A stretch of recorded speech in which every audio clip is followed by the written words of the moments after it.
Paul Rodriguez's The Pitch. It was an idea that him and I had talked about when we were doing a film called Ruta Madre. I was looking around why there weren't so many television people, you know. We were always talking about the faces that were invisible, the invisible voice and the invisible face of Latinos on television. And we recall that when I grew up, there was a guy named the Cisco Kid, you know, very popular, you know, and he was, by the way, Mexican, you know, and Leo Carrillo, who's had a ranch in San Clemente, you know, a big popular actor. I think his father owned half of Irvine, you know, ranch. And the role models were not there when I was a kid. It was the Cisco Kid and Speedy Gonzalez on cartoons and things like that. And it bothered me also in the theater, because when I went to a school at the Globe, there was no Latino place. There was no Spanish place. And I was brought up with the Siglo de Oro, the golden age of Spain, with my mother's literature, you know. Calderón de la Barca, the most prolific writer in the world history was Lope de Vega. You know, he wrote something like 100 Plays in 100 Days. You know, they would probably be the same play, but it was, you know, with different plots. I think he wrote television before, you know. But I had not heard those voices. Here's the goal. This was the Renaissance of Spanish literature. And I never heard those voices here. Or Lorca, you know. Writers like that. The only murals I had seen were Diego Rivera and Siqueiros, you know, in buildings in New York and things like that. But, you know, there was actually this invisible wall of culture. So we talked about that. And I says, well, you did Chico, I mean, not Chico and the Man, but you did, what was the series he did? He did it with Mario Lopez. Let me think of the name of the series. AKA Pablo, AKA Pablo. Paul Rodriguez did a series with Mario Lopez called AKA Pablo. And that had been like in the 70s or 80s, right? And since then, has not been anything. And so we discussed the lack of voices and the lack of images on TV. And he got the idea and said, you know what? I'm tired of not having our voice. At that time, the only series or Latino voice was George Lopez. That was the only program. There was some Puerto Rican and cops, and, you know, one guy there, one guy, Tony Plana, you know, was in television, and Mike Gomez would be doing a television series, but not as a series, or they were just actors.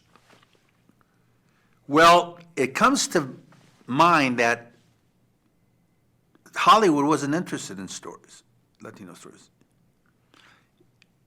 I was in a development project with Norman Lear and Josefina Lopez to do Real Women Have Curves. We thought that was going to be it. That never came to pass. And so what happened was that there's this blank desert, blank screen of lack of images of Latinos on TV. So Paul decided to write this called The Pitch, which was pitching a television series to the executives. And of course, he's been through that dance a lot, so he was perfect for the, you know, this play. And he wrote it as it's a wonderful kind of genre of a comic, stand-up comic of his family, of him, his son, going through this hustling business. It was the hustler without a pool table, you know, trying to find a job, you know, and we're always hustling.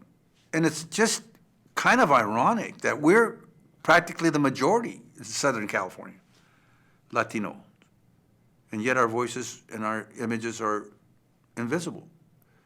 You know, we're the invisible man, the invisible woman, you know. And we're relegated to roles, stereotype of drug addicts and, you know, maids and blah, blah, blah. The African American community has made quite a bit of progress in television, you know. Look at television, you know, series like Power, you know, Blackish, all that stuff.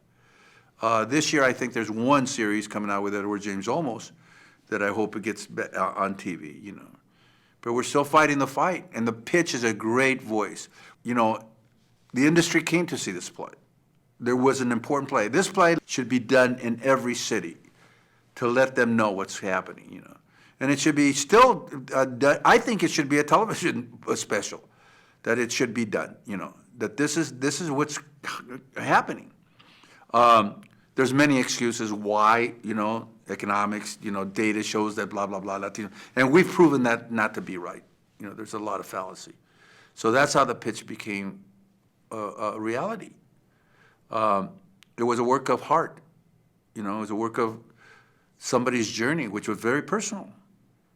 It came from the source. And everybody feels like that, you know.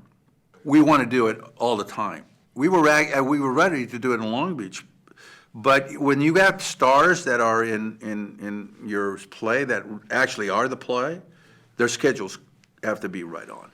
But we want to do it. I really would like to do it on this media, you know.